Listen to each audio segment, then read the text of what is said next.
Kitab suci pada dasarnya mengajarkan kebaikan agar manusia bisa hidup lebih berkualitas. Setiap kitab suci pasti mempunyai pesan yang sangat bermakna untuk umatnya.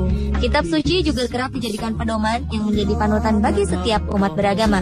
Namun pemirsa, tahukah Anda bahwa dalam sebuah kitab suci terdapat suatu bukti akan fakta yang terjadi di alam semesta ini? Pemirsa, inilah berbagai fakta berdasarkan kitab suci versi On The Spot.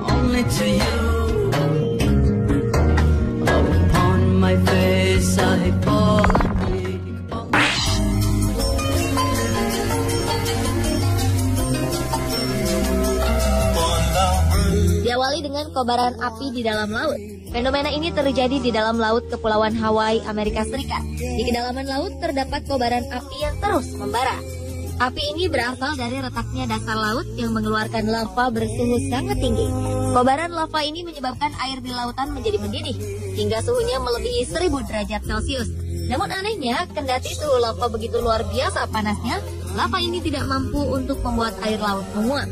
Begitupun sebaliknya, kendati air laut begitu berlimpah, namun tidak juga bisa memadamkan kobaran api di dasar laut ini.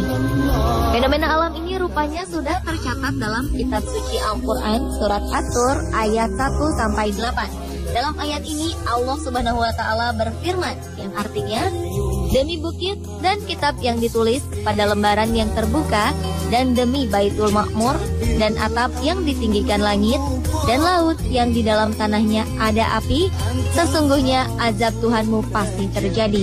Tidak seorang pun yang dapat menolaknya.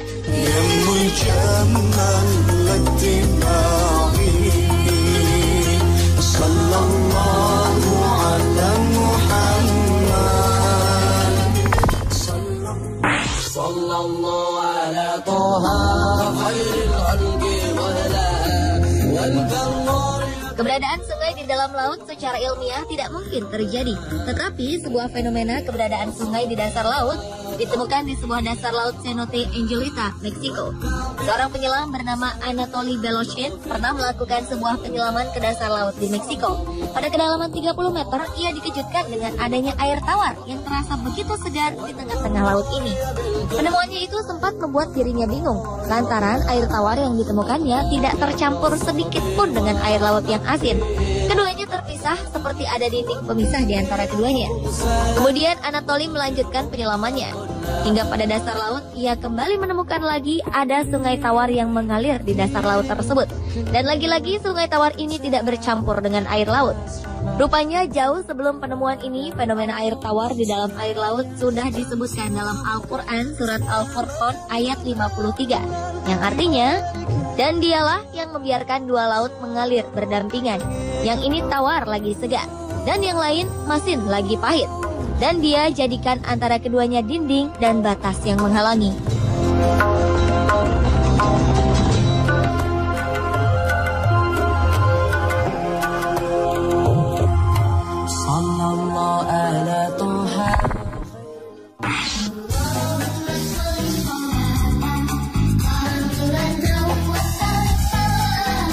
Berikutnya adalah fakta tentang sedikitnya kadar oksigen pada suatu ketinggian. Kini terbukti jika udara yang kita hirup di bumi ini memiliki kadar oksigen yang begitu tinggi sehingga membuat manusia dapat bernafas dengan lega. Hal ini akan berbanding terbalik ketika kita menaiki sebuah gunung yang begitu tinggi. Kadar oksigen yang tersedia semakin sedikit untuk bisa kita hirup. Hal ini lantaran tekanan oksigen yang berada di ketinggian mengalami penurunan yang cukup drastis dibandingkan dengan tekanan oksigen di daratan. Jauh sebelum pemahaman semua itu, fakta akan hal ini ternyata sudah dijelaskan di dalam Al-Quran surat Al-An'am ayat 12 yang artinya, barang siapa yang Allah menghendaki akan memberikan kepadanya petunjuk, niscaya dia melapangkan dadanya untuk memeluk agama Islam. Dan barang siapa yang dikehendaki Allah kesesatannya, niscaya Allah menjadikan dadanya sesak lagi sempit, seolah-olah ia sedang mendaki langit. Begitulah Allah menimpakan siksa kepada orang-orang yang tidak beriman.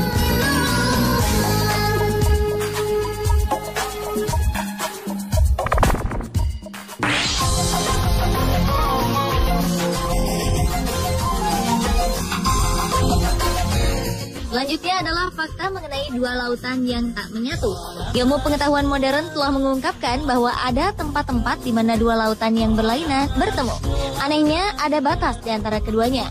Batas ini membagi kedua lautan sehingga setiap bagian memiliki suhu dan kadar garam yang berbeda. Salah satu fenomena alam aneh ini terdapat di Selat Gibraltar.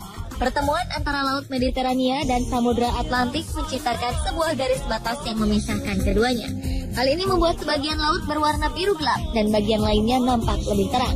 Ternyata dalam Al-Quran, dua laut yang terpisah ini juga telah dijelaskan dalam surah Ar-Rahman ayat 19 hingga 20 yang berbunyi, Dia membiarkan dua laut mengalir yang kemudian keduanya bertemu. Di antara keduanya ada batas yang tidak dilampaui oleh masing-masing.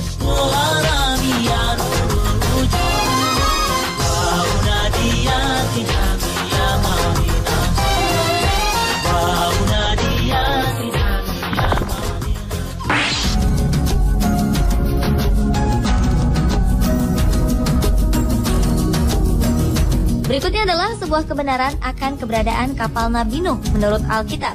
Dalam Injil disebut bahtera besar ini berada di Gunung Ararat. Sejumlah ahli berpendapat gunung ini berada di wilayah Armenia dan selatan Turki. Dan rasa penasaran para ahli sejarah ini terjawab sudah. Pada bulan April 2010 lalu, sekelompok peneliti dari Cina yang tergabung dalam Noah's Ark Ministries International mengumumkan mereka berhasil menemukan sisa-sisa bahtera Nabi Nuh yang berada di ketinggian 4.000 meter di Gunung Agri atau Gunung Ararat di Turki Timur. Para peneliti ini pun berhasil masuk ke dalam bahtera ini dan mengambil foto dari beberapa spesimen. Spesimen yang mereka ambil berusia 4.800 tahun dan sangat cocok dengan apa yang digambarkan dalam sejarah. Para peneliti yang berjumlah 15 orang ini juga memamerkan sejumlah fosil bahtera yang diduga berasal dari bahtera Nabi Nuh seperti tambang, paku, dan pecahan kayu.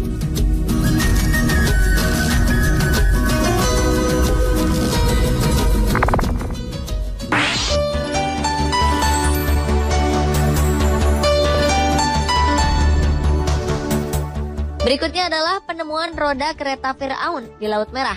Seorang arkeolog bernama Ron Wyatt mengatakan bahwa dirinya telah menemukan beberapa roda kereta tempur kuno di dasar Laut Merah pada akhir 1988. Menurutnya, bangkai kereta ini merupakan bangkai kereta tempur Firaun yang tenggelam di Laut Merah setelah mengejar Nabi Musa bersama pengikutnya. Selain menemukan bangkai kereta tempur milik Firaun, Wyatt juga menemukan beberapa tulang manusia dan tulang kuda di tempat yang sama. Temuan-temuan ini tentunya semakin memperkuat bahwa sisa-sisa tulang itu merupakan bagian dari kerangka pasukan Firaun yang tenggelam di Laut Merah. Bukti kebenaran penemuan ini semakin diperjelas setelah dilakukan pengujian terhadap beberapa sisa tulang belulang penemuan ini di University Stockholm. Hasil pengujian mengatakan bahwa struktur dan kandungan dalam sisa tulang ini telah berusia sekitar 3.500 tahun. Di mana menurut sejarah, kejadian pengejaran Firaun terhadap Musa di Laut Merah juga terjadi dalam kurun waktu yang sama.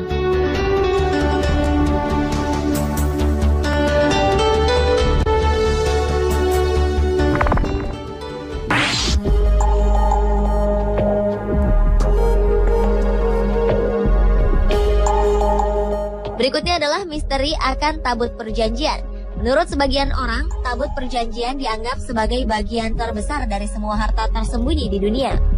Penemuan tabut perjanjian nantinya akan memberikan sebuah kebenaran bahwa perjanjian lama adalah kenyataan dari proses manusia.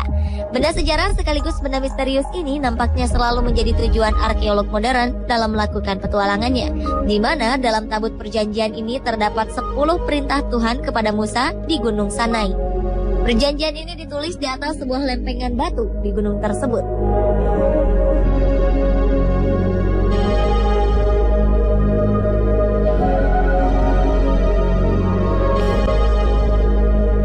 Pemirsa, itulah ketujuh fakta peristiwa berdasarkan kitab suci versi On The Spot.